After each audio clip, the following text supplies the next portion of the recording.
REBN stock analysis Thursday. Is it a buy or not? Watch this 1 minute video till the end, find out. I'm looking at Reborn Coffee. Overall, the price is expanding higher. Context, I've gotten thousands of correct predictions over the last 4 years and spent thousands of courses and mentors, documented everything. And generally with REBN, I'm looking to take things even higher. Like with this prediction, I mean, I abandoned it after the price just broke once and just never gave me the second break. So I just was like, right, it's not for me. And we got up decent over here and then the price kept going up. Now, what I'm going to do is, yeah, we have these breaks here. Got the highs.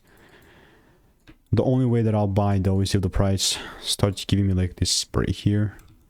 But it's not going to be an immediate buy because I don't like this whatsoever. Maybe like if there's like deeper breaks and I see my rules met. Other than that, I'm not just trying to sit here and trying to force trades. No, I'll do that wait for my rules. So if you want to make more money trading in a simple yet lean way, click the first link in the description. It's a free newsletter. Goodbye and see you.